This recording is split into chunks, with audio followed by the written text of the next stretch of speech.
Lah bojo yo ngono ta, Pak. Ana wong kepengin bojone ku salihah, riman, ra mbantah. Demen kecewa. Kowe ku sapa? Wong mbok cukupi wae jek bantah ngono ra mbok. Pokoke di target bojo ku penting wedok nak salat madhep ngulon. Ya wis kok. Iku mesti gak gampang kecewa. Lho kula es kiai, bojo kula yo ning. Ya aku narjetno bojo pokoke urip, salat, seneng.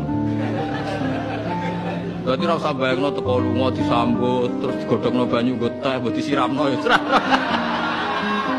Demen kecewa, apa?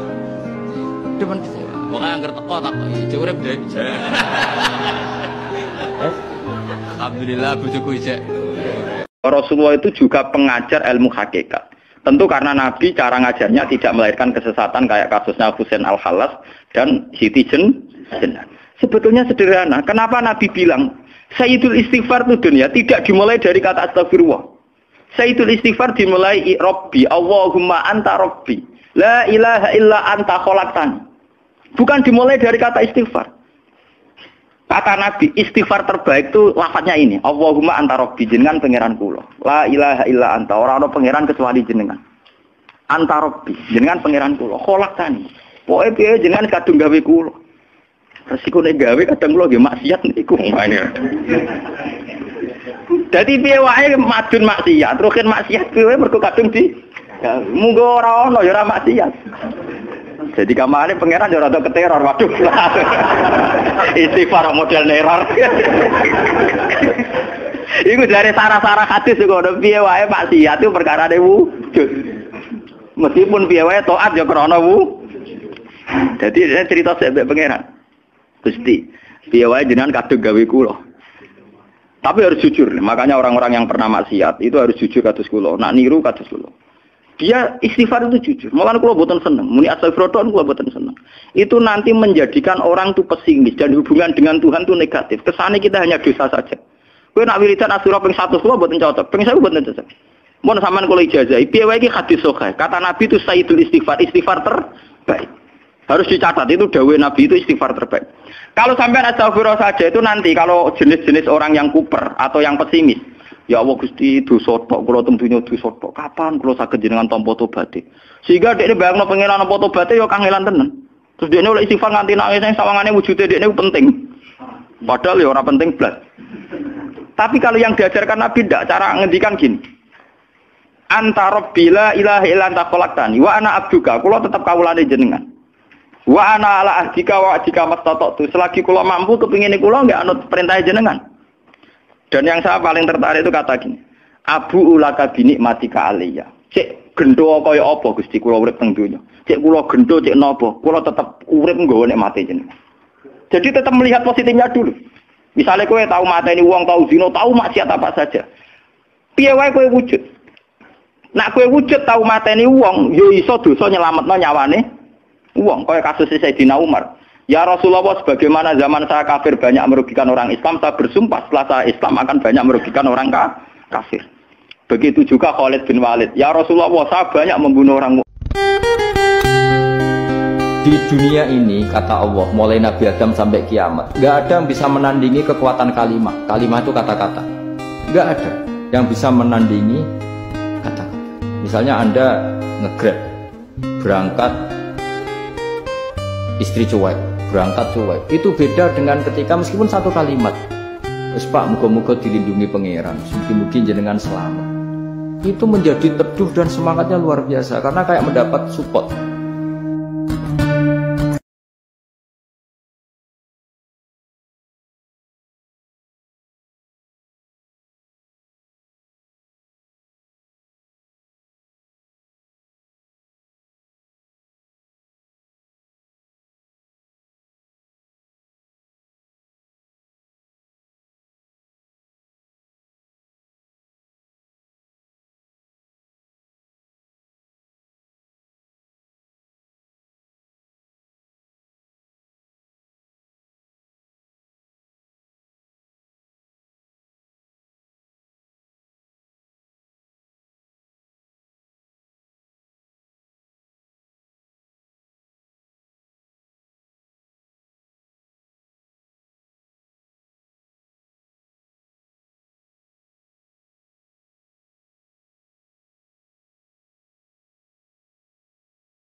ngombe, awak dhewe sedaya lengkap yo mati. Misale umur paling rata-rata swidak 70.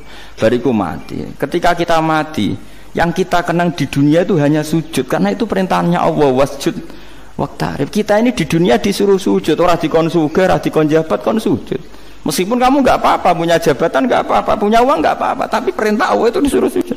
Dan kita sujud. Soal sugih melarat itu biasa lah. Sing sugih ben sugih, sing melarat ben, tapi identitas sejati kita disuruh hidup karena untuk sujud. Kita sudah sujud. Berarti punya nikmat yang untuk membeli surga. Kemudian setelah sujud yang dapat surga kamu ngeluh perkara rati sepeda motor, perkara ra sugih ku teko eleke ngono. Berarti sujud itu mrung iso wala taron namtu fi sholati wal urip wis biasa wae. Maksudnya biasa wae penting saleh, di hati saleh, rezeki wis minawas. Wae taluk wae pangeran, ora usah sok suci, ora usah sok bener dhewe biasa wae. Dunya wis kabeh kersane napa? Pangeran. Nah, kenapa kalau saya ngaji PD? Mergo aku muji pangeran, saya tidak pernah mikir awakku, tak penting awakku, penting muji pangeran. Ngaji itu artinya kan muji pangeran, muji ilmune pangeran, ya sudah selesai. Itu anakku donga iku mikir awakmu dhewe. Mulane donga mek ngaji ku derajate dhuwur ngaji, mergo ngaji muji pangeran, nak donga mikir awake dhewe. Makanya saya termasuk ulama yang sekarang berdoa. Tapi ya berdoa tapi kadang-kadang. Nah kowe kan gak kontribusi ning agama ora pati ya ndonga. Muji Allah mau basa-basi tok. Alhamdulillahirabbil alamin wassalatu wassalamu ala Muhammadin. Monggo syarat tok. Baru ke Allahumma inna nas'aluka nganti telung lari. Njaluk mapan, tolak buala. Yo wae. Mana jare pangeran? Muji kekasihku suwi dik dongane kecangkeman. Wong istighfar kok eling dosane iku wong sombong. Lah terus eling apa? Eling jembare rahmate Allah. Aja eling dosamu. Kok nek eling dosamu, berarti seakan-akan kowe terus istighfar nangis eling dosamu. Bareng eling dosamu terus gak nyaman ke urip pembe Allah. Mestine kowe eling, oh ya Allah, betapa besarnya hidayat Engkau. Jenengan ngertos nak kula nate dosa tetep jenengan tarik, jenengan angkat sehingga kula purun istighfar. Jenengan ndat sing paling kathah nyepuro. Nyepuro nu kathah menghapus. Sehingga akhirnya nyifati Allah malane Rabbi inni zalamtu nafsi zulman kabiran katsira. Kula niku zalim kathah salah kula kathah. Akhirnya nyifati apa? Wala yaghfiru dzunuba illa anta. Sing saged nyepuro namung jenengan. Faghfirli fa innaka antal ghafurur rahim. Jenengan sepuro, jenengan zat sing akeh nyepurani. Sehingga kita asik nyifati Allah, Allah Ghafur, Allah Rahim. Ora malah larut eling dosane. Bariku nutuk-nutuk bathuk. Susu wiridane gak astagfirullah nasib. Termasuk tradisi ini kiai seneng jagungan, terus ngomong ra penting. Itu juga sanad. Setahu saya Mbah Mun itu kalau ketemu bapak ya guyon terus. Saya punya kenangan tuh yang dulu agak iskal tuh begini. Ada isu lah, entah isu entah hoax entah apa, ada kaji itu agak beling itu, pokoknya beling lah. Gitu. Seneng siapa itu, rondo lah apa.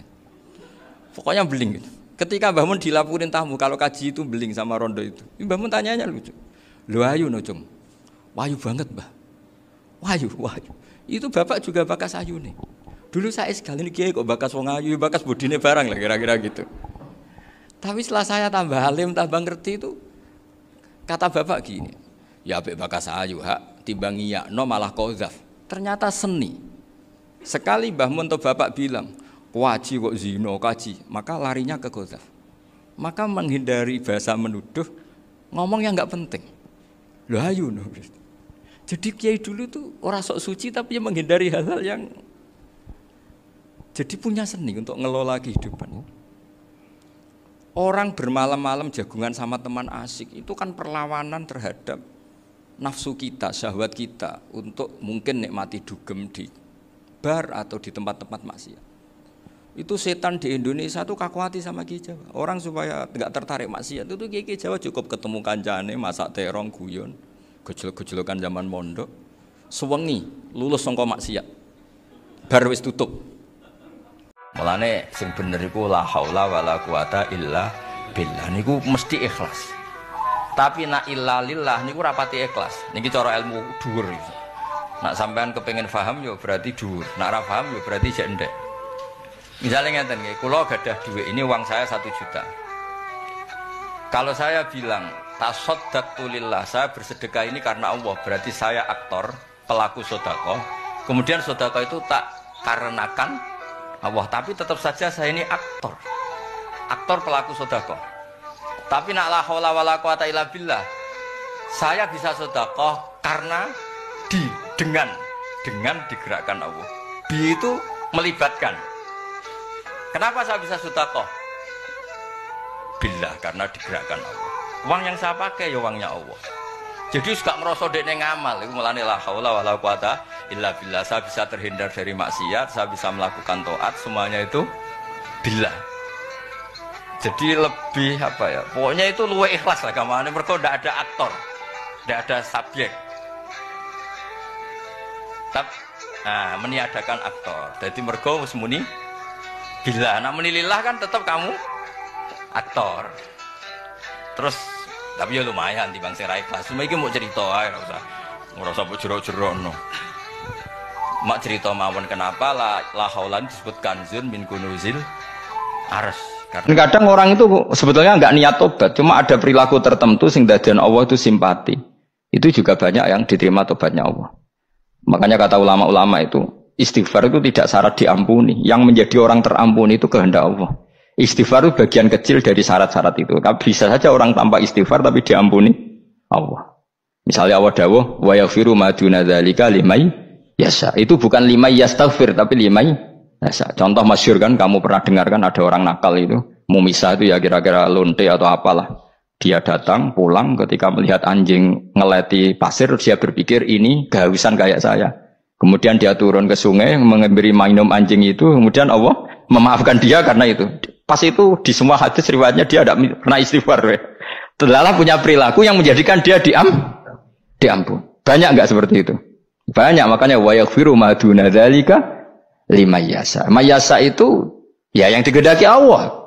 Bisa saja kalian ini sering istighfar tapi enggak dimaafkan Allah. Tapi delala punya satu perilaku yang cara Allah itu penting, kemudian dimaafkan. Kayak Saharatu Fir'aun itu dia tidak pernah istighfar, tukang sihir Fir'aun.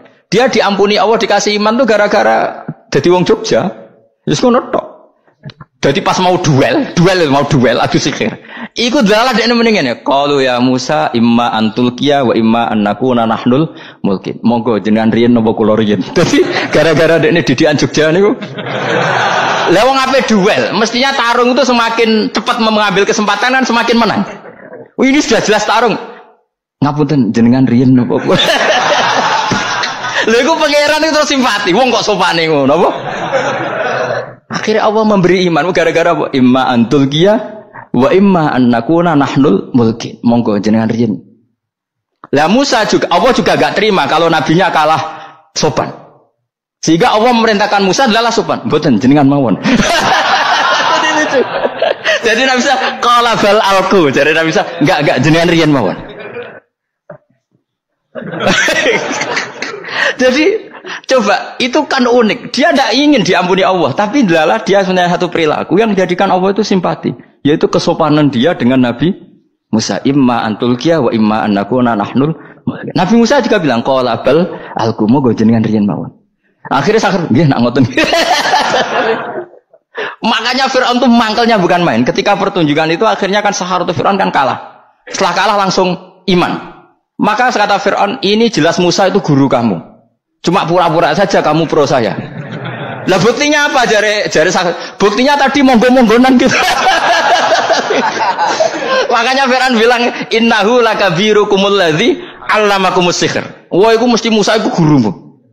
Padahal dia gak kenal sama sekali. Cuma gara-gara monggo-monggonan tadi itu akhirnya terus pikirannya Firaun. Wah mesti wis kenal suwi mau gayane tok. Mergo gara-gara monggo jenengan riyen. Mboten monggo jenengan. Jadi makanya sampean jangan putus asa. Makanya keliru sekali kalau kita bilang diampuni Allah nunggu istighfar. Enggak. Tentu istighfar penting kita sepakat. Makhluk itu yang terkenal kan 3. Manusia, jin, terus setan. Sudah kan 3 itu.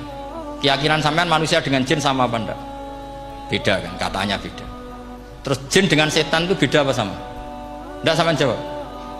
Beda, rata-rata santri fikih bilang beda karena jin bisa mukallaf, bisa sholat, bisa enggak. Kalau setan pasti enggak sholat. Tapi pecinta orang sholat dia, kalau orang sholat datang penggemar dia, mau ganggu. Nah sekarang pertanyaannya gini.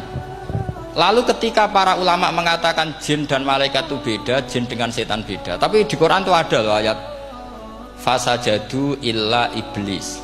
Kana minal jinni fafasaqa an amri rabbi. Jelas ayatnya di surat Isra kalau nggak salah tuh. Kana minal jin. Kana ana sapa iblis iku minal jinni. Padahal tadi Anda yakin iblis dan jin itu tidak sekategori, tapi ayat itu kana minal jin. Caranya gimana? Gampang, sama cari di tafsir Baghawi atau tafsir Ibnu Katsir. Caranya adalah dianalisis secara lughat. Sesuatu yang nggak kelihatan atau yang gelap disebut jannah. Misalnya malam, kata Quran apa? Falamma janna alaihi lailu ra'a kaukaba. Karena malam itu gelap disebut jannah. Orang yang gila karena masturul akli disebut majnun. Karena madatul kalimah sama-sama jinnun. Madatul kalimah kan sama kan? Jim nun musyaddad berarti jim nun. Saya ulang lagi ya. Kalau malam disebut falamma janna alaihi lailu. Kalau orang masturul akli disebut majnun. Orang dalam kandungan disebut janin. Kullu dzalika yusamma bidzalik li'annahu mastur. Semua dinamakan itu karena mastur tidak kelihatan. Nah, sekarang sampai tak tanya, iblis itu kelihatan apa enggak? Enggak. Berarti kalau kana ana sapa iblis minal jinni setengah barang sing ora ketok. Kecumanane minal jinni kelompok jin. Nanti kamu masalah dengan kiai Anda meyakini, "Lho jin kok iblis?" Beda. Jin iku iso ngaji. Ya gampang saja. Kalau tak cerita tentang kalimat la ilaha illallah ya. Malaikat, jemben sampean tak warai nak ngadepi malaikat. Ngadepi malaikat itu gampang. Malaikat itu tiange tulus, mboten bisa ora iso bodoni. Ana wong ku salahe iku 99 bok. Terus setiap bok itu madul basor, sepandang mata melihat. Bisa mbok bayangno. Terus bareng ape mlebu neraka, dhekne yakin mlebu neraka dawuhe pangeran, gak kowe ndek kaapian. Niku kaapiane mau sak jam, sak bok kecil. Jadi sing bok kesalahane iku madul basor sepandang mata napa? Melihat. Jumlahe cek 90 napa? 99 bok wis ngebeki kudus kan. Dimusuhi sak jam cilik, di tokoh cilik sak jam tangan, mboten jam dinding. Utawa jam napa? Suku wedi ning masjid-masjid itu. Jam tangan. Nah tapi terus bok kesalahane iku berjuta-juta ditulis, terus timbangan apik mau ana tulisane Allah la ilaha illallah. Malaikat diteror ambek tukang sing apik. Kowe wani gak mempertimbangno Allah. Malaikat mboten wonten Gusti. La na'dilu bismika syai'an, saya tidak akan membandingkan nama engkau dengan apapun. Ya wis nak ngono abot di tulisan Allah ambek kesalahan iku. Nggih abot jenengan, ya wis swarga. Lho. Jadi jari sapa wong bodho iku terus kalah ndak mesti. Jajal imam dipilihno sing pinter. Sing wacanane apik, fikih apik. Enak dadi wong bodho, Fatihah ditanggung. Loh, jari wong bodho kurang penggawean tapi nanggung wong. Atuk ditanggung kan numpang liwat kan. Swarga ge ngoten. Pengumuman pertama, wong alim mlebu swarga. Kudu alim allamah, kudu sinau alfiyah ngapal, kadang sekolah didek. Nak gurune Pak Najib kurang makna salahno terus. Pengumuman kedua, dan para pecintanya. Iku mau urun pesolatan, urun mabadik. Enak dadi wong bodho wong pinter. Wong-wong sing pinter ku pakar-pakar ku mikir wong bodho. Enak dipikir mikir dhewe. Gejolokan-gejolokan para ulama, para guru ini penting. Karena ternyata para nabi itu menjadi pinter. Itu ya karena digojlok pangeran. Saya punya sekian contoh di kitab-kitab para wali. Ketika datang malakul mauti ke Nabi Ibrahim dan akan mengambil nyawanya, itu Nabi Ibrahim tangklet. Kowe sapa? Aku malaikat. Ono apa? Ditugasno pangeran mencabut nyawa Anda. Terus kata Nabi Ibrahim, apa kamu tahu saya ini siapa? Ya tahu, Anda Khalilur Rahman, kamu kekasih Allah. Terus kata Nabi Ibrahim, hal ra'aita habiban yumitu habibah. Masa ada kekasih membunuh yang dikasih? Pasti Anda salah. Ya, karena malaikat gak pernah ngaji di sini, di progresif ini. Dia tidak bisa jawab. Akhirnya malaikatnya matur malih teng pangeran. Ya Allah, kata Nabi Ibrahim logikanya begini, wa hal ra'aita habib. Boleh ndak seorang lelaki uzubah tidak nikah? Waqat qala Rasulullah sallallahu alaihi wasallam, andeka sunnati faman raghiba an sunnati falaysa min. Itu kata Imam Syafi'i. Ya kalau dia tidak nikah karena benci sunnah Rasulullah itu buruk. Tapi kalau karena takdir dia tidak suka nikah atau gak payu rabi ya gak apa-apa. Terus Imam Syafi'i ditanya, apa dalilnya? Jawabnya Imam Syafi'i itu rileks sekali. Inna wa ta'ala dzakara 'abdan shalihan wa wasafa bi annahu hasur. Terus beliau baca ayat wa sayyidahu wa hasura wa nabiyyam minas sholihin. Allah itu menyebut sekian hambanya yang soleh, dan di antara hambanya yang soleh itu berstatus hasur, orang yang tidak nikah. Artinya tidak nikah itu bukan mengganggu kesalehan, maka uzubah itu halah. Semudah itu dulu orang memahami Quran. Kok sekarang jadi sulit itu salah gurunya apa salah muridnya?